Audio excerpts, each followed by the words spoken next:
Tumbler, gelas. Udah estetik gini sih bentukannya mah. Cuman isinya air putih anjir. Bukan kopi, bukan matcha. Nggak penting. Di video kali ini gua mau bercerita. Tapi sebelum gua bercerita, gua pengen lo bayangin kalau misal lo adalah seorang yang taat beribadah. Lo selalu melaksanakan segala perintah dari Allah, menjauhi segala larangannya, selalu sholat tepat 5 waktu, sholat sunnah pun lu laksanakan, terus lu juga sudah menghafal Al-Quran sampai di luar kepala lo. Tapi ketika dihisab, lo masuk neraka. Nah, yang jadi pertanyaannya, apa yang bakal lo rasain? Dan apa yang bakal lo lakuin? Apakah lo akan protes terhadap Allah dan mengancamnya, dan melakukan sebuah gerakan revolusi di akhirat? Waduh. Halo semuanya, gua Novan Febari dan selamat datang di segmen baru gua, Sekadar Fiksi. Dimana di konten ini gua akan menceritakan cerita-cerita fiksi yang menarik untuk diceritakan.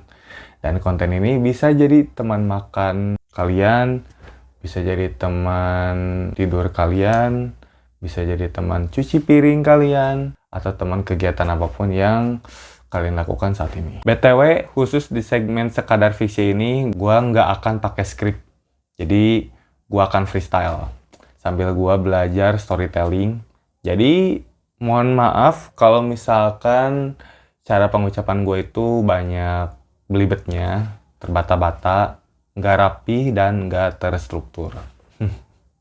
Di episode pertama segmen Sekadar Fiksi ini, gua akan menceritakan sebuah cerpen karyanya A.A. Nafis, sastrawan legenda Indonesia, di mana cerpen ini tuh ada dalam buku yang isinya sekumpulan cerpen karyanya A.A. Nafis dengan judul yang sama dengan cerpen yang akan gua ceritain kali ini. Dan nama cerpennya adalah judul cerpennya adalah Robohnya Surau Kami. Kenapa lo harus dengerin cerita dari cerpen ini? Karena cerpen ini tuh syarat akan makna dan bisa jadi self-reminder buat kita. Apalagi kalau lo seorang muslim. Dan tanpa basa-basi lagi, jadi begini ceritanya.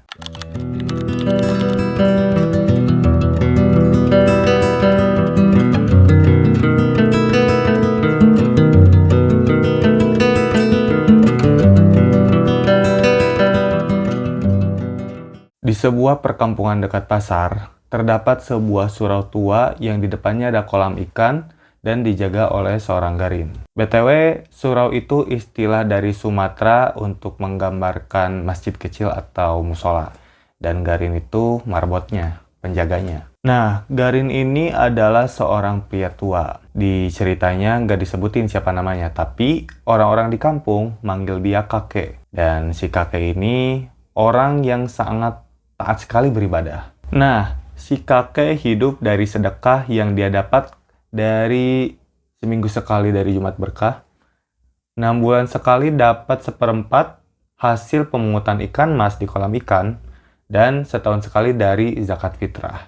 Dan menariknya, kakek nggak terlalu dikenal sebagai penjaga surau, tapi dia lebih dikenal sebagai pengasah pisau. Kenapa? Karena si kakek sangat mahir mengasah pisau. Saking mahirnya, banyak orang-orang di kampung yang minta tolong ke si kakek untuk diasah pisau mereka. Dan si kakek gak pernah minta imbalan ke mereka. Tapi ada juga yang ngasih imbalan. Kayak cewek yang suka ngasih sambal. Terus cowok suka ngasih rokok, kadang juga uang. Tapi yang sering kakek terima ucapan terima kasih sama sedikit senyum. Nah, cerpen ini tuh ngambil sudut pandang orang pertama, yaitu aku, gua, saya, aing. Tapi biar lebih mudah, kita sebut aku ini si Budi. Tadinya sih pengen Bahlil ya, tapi terlalu beresiko. Suatu hari, si Budi datang menemui si kakek. Biasanya si kakek senang dengan kedatangan si Budi karena si Budi suka ngasih uang. Tapi satu kali itu si kakek terlihat sangat muram, galau brutal. Banyak barang-barang berserakan di sekitar kakinya. Nah, Si Budi baru pertama kali lihat si kakek kayak gitu. Kenapa? Ada apa dengan si kakek? Si Budi duduk di samping si kakek, lalu ngambil pisau yang ada di sana, terus bertanya ke si kakek, "Pisau siapa ini, kek?" Kakek menjawab, "Ajo Sidi." BTW, Ajo Sidi itu adalah seorang pendongeng handal. Dia bisa mengikat orang-orang dengan bualan ceritanya karena tokoh yang diceritakannya selalu ada aja yang mirip tingkah lakunya sama warga kampung di sana. Jadi, selain pendongeng handal, dia juga tukang satir. Nah, dari sana si Budi kepikiran apakah Ajo Sidi sudah menceritakan sesuatu ke si kakek. Dan ceritanya itu bikin si kakek galau brutal. Masuk akal kan? Terus si Budi bertanya ke si kakek, "Ceritanya apa, kek?" "Siapa?" kata si kakek. "Ajo Sidi." Terus kata si kakek, "Kurang ajar dia." "Kenapa?" "Mudah-mudahan pisau cukur ini yang kuasah tajam-tajam ini menggorok tenggorokannya." Kakek marah. Marah. "Ya, kalau aku masih muda, tapi aku sudah tua. Orang tua yang menahan geram. Sudah lama aku tak marah-marah lagi. Takut ibadahku rusak karenanya. Takut imanku rusak karenanya. Sudah begitu lama aku berbuat baik, beribadah, bertawakal kepada Allah. Sudah begitu lama aku menyerahkan diri kepada Allah. Dan Allah akan mengasihi hambanya yang sabar dan tawakal." Anjay. Terus si kakek bertanya ke si Budi, "Kau kenal padaku kan? Sedari kau kecil aku sudah di sini bukan? Kau tahu apa yang kulakukan di sini kan? Apakah perbuatanku terkutuk? Apakah Allah mengutuk semua pekerjaanku?" Nah, si Budi cuma bisa diem doang. Terus dengerin ocehan si kakek. Karena kalau si kakek udah ngoceh, dia nggak akan berhenti. Terus si kakek bertanya lagi, "Sedari muda aku sudah di sini bukan? Tak ku ingat punya istri, punya anak, punya keluarga seperti orang lain. Tak ku pikirkan hidupku sendiri. Aku tak ingin cari kaya, bikin rumah. Segala kehidupanku, lahir batinku, kuserahkan kepada Allah Subhanahu wa Ta'ala. Tak pernah aku menyusahkan orang lain. Lalat seekor pun aku enggan membunuhnya. Tapi kini aku dikatakan manusia terkutuk. Umpan neraka. Marahkah Allah dengan apa yang kulakukan? Apakah aku terkutuk kalau selama hidupku aku mengabdi kepada Allah? Aku pikirkan hari esokku karena aku yakin Allah Maha Pengasih lagi Maha Penyayang kepada umatnya yang tawakal. Aku bangun pagi-pagi. Aku bersuci. Aku pukul beduk membangunkan manusia dari tidurnya supaya bersujud kepadanya. Aku sembahyang setiap waktu. Aku puji-puji Dia. Aku baca kitabnya. Alhamdulillah kataku bila aku menerima karunia-Nya. Astagfirullah kataku bila aku terkejut. Dan Masya Allah kataku bila aku kagum. Apa salahnya dengan perbuatanku ini? Apa salahnya dengan pekerjaanku ini? Tapi kini aku dikatakan manusia terkutuk. Terus si Budi menyela dan bertanya ke si kakek. Ajo Sidi ngomong gitu ke kakek. Terus kata si kakek, dia nggak ngomong kayak gitu. Tapi begitulah kira-kiranya. Waduh, si goblok. Overthinking anjir. Si Budi ngelihat si kakek berlinang air mata. Lalu si Budi pun mengumpati Ajo Sidi dalam hatinya. Anjing goblok. Si Ajo Sidi bikin gara-gara ke si kakek. Kasihan si kakek. Kurang lebih kayak gitulah. Akhirnya si kakek pun mau bercerita. Pada suatu waktu di akhirat, Allah sedang menghisab orang-orang yang sudah berpulang, ditemani malaikat yang di tangannya menggenggam daftar dosa dan pahala manusia. Begitu banyak orang yang dihisab. Antriannya panjang dan wajar karena pada masa itu perang di mana-mana. Dan di antara orang-orang yang dihisab, ada seorang yang bernama Haji Saleh. Nah, Haji Saleh senyum-senyum dengan kedua tangan memegang pinggang, membusungkan dada, dan kepala yang dongak. Karena dia yakin dia bakal masuk surga. Setiap lihat orang yang masuk neraka, dia ngasih senyum ejekan. Dan setiap kali lihat orang yang masuk surga, dia melambaikan tangan. Seolah mengatakan, "Sampai ketemu nanti, tunggu aku di sana." Anjay. Setelah menunggu lama, menunggu antrian yang begitu banyaknya, akhirnya giliran Haji Saleh yang dihisab sambil tersenyum bangga menyembah Allah. Terus Allah mengajukan pertanyaan pertama. Engkau? Haji Saleh menjawab, aku Saleh. Tapi karena aku sudah ke Mekah, maka Haji Saleh namaku. Gelo aja. Flexing depan Allah. Edan. Terus Allah bilang, aku tidak tanya namamu. Namamu tidak penting bagiku. Namamu hanya buatmu di dunia. Yang aku tanyakan itu, apa kerjaanmu di dunia? Haji Saleh menjawab dan Allah selalu bertanya kembali. Terus, ada lagi? Sampai Haji Saleh kehabisan jawaban. Aku selalu menyembahmu ya Allah. Setiap hari, setiap malam, bahkan setiap waktu aku selalu menyebut namamu. Tidak ada pekerjaanku selain beribadah kepadamu, menyebut-nyebut namamu. Bahkan dalam kasihmu, ketika aku sakit, namamu selalu menjadi buah bibirku.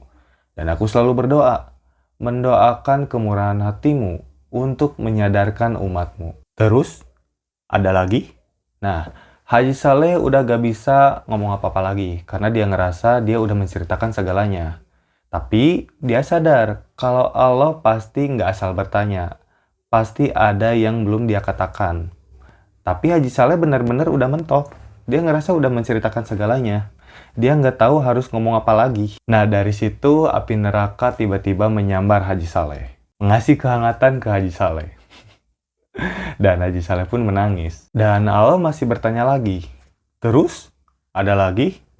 Haji Saleh menjawab, sudah kuceritakan semuanya ya Allah. Tapi kalaupun ada yang aku lupa katakan, aku bersyukur karena Engkau Maha Tahu. Sungguh tidak ada lagi yang kau kerjakan di dunia selain yang kau ceritakan tadi?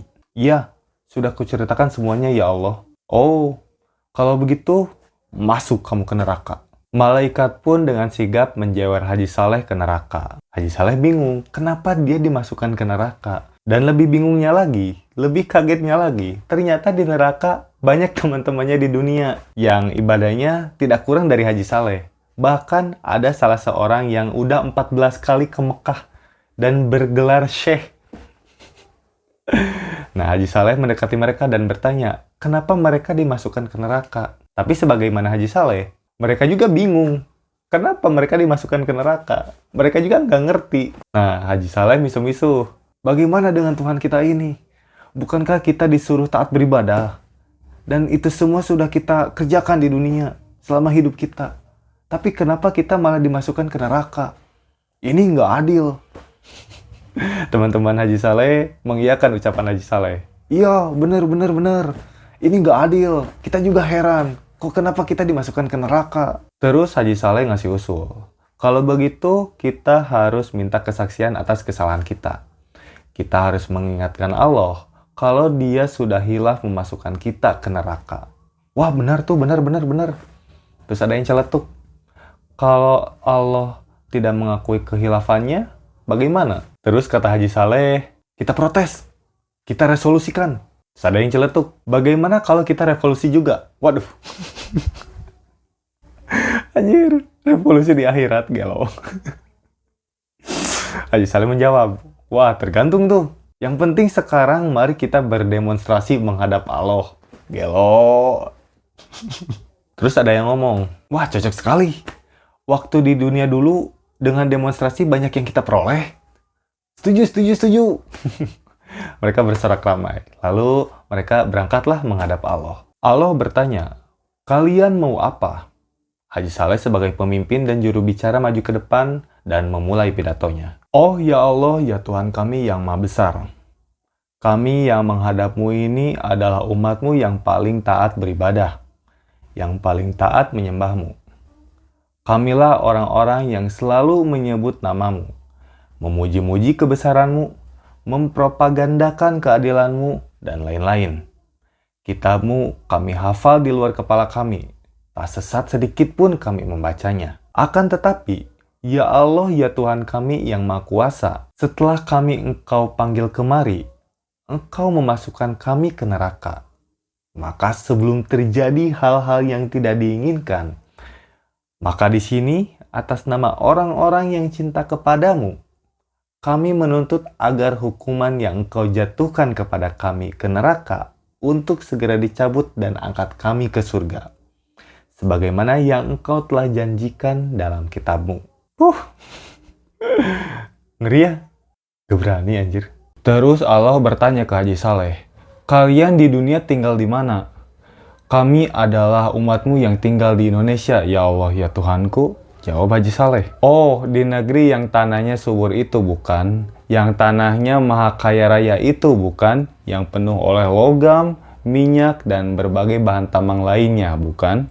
Di negeri yang tanahnya begitu subur sampai-sampai tanaman tumbuh tanpa ditanam itu bukan? Ya, benar. Itulah negeri kami, ya Allah ya Tuhanku. Jawab mereka penuh kegirangan. Seolah mereka mulai yakin kalau Allah udah hilaf memasukkan mereka ke neraka. Terus Allah bertanya lagi. Negeri yang dimana penduduknya sendiri melarat bukan? Negeri yang lama diperbudak negeri lain. Dan hasil tanahmu mereka yang mengeruknya dan diangkat ke negerinya bukan? Di negeri yang selalu kacau balau itu. Sehingga di antara kamu sekalian selalu berkelahi. Sedangkan hasil tanahmu orang lain yang mengambilnya bukan? Terus Haji Saleh menjawab. Ya benar, itulah negeri kami ya Allah ya Tuhanku. Hingga kami tak mendapat apa-apa lagi. Sungguh laknat para penjajah-penjajah itu. Tapi soal harta benda bagi kami itu kami tidak peduli. Yang penting bagi kami ialah menyembah dan memuji Engkau ya Allah ya Tuhanku. Allah bertanya semakin tegas. Jadi engkau rela hidup melarat, sehingga anak cucumu ikut-ikutan hidup melarat juga. Ya benar ya Allah ya Tuhan kami rela sekali. Sungguh pun anak cucu kami ikutan hidup melarat, tapi mereka semua pintar mengaji. Kitabmu mereka hafal di luar kepala. Berarti anak cucumu seperti kamu juga. Apa yang disebutkannya tidak dimasukkan ke dalam hatinya. Ada ya Allah ya Tuhanku. Kalau ada, kenapa engkau biarkan hidupmu melarat hingga anak cucumu ikut melarat dan teraniaya semua? Sedangkan harta bendamu, engkau biarkan orang lain yang mengambilnya untuk anak cucu mereka. Dan engkau lebih suka berkelahi di antara kalian, saling menipu, saling memeras. Aku beri engkau negeri yang kaya raya, tapi kau malas. Kau lebih suka beribadah saja, karena beribadah tidak mengeluarkan peluh, tidak berkeringat, tidak membanting tulang. Engkau kira aku ini suka pujian? Mabuk disembah saja? Tidak. Engkau semua memang pantas masuk ke neraka. Hai malaikat, bawa mereka kembali ke neraka dan letakkan di keraknya. Ngeri gak? Ngeri lah anjir. Nah, mereka semua pucat dan gak bisa berkata apa-apa lagi. Sambil masih kebingungan. Tapi Haji Saleh masih butuh kepastian soal apa yang dikerjakannya di dunia itu salah atau benar. Tapi dia gak berani buat bertanya kepada Allah. Jadi dia bertanya saja ke malaikat yang mengiring mereka. Wahai malaikat, salahkah menurutmu kalau kami menyembah Allah di dunia?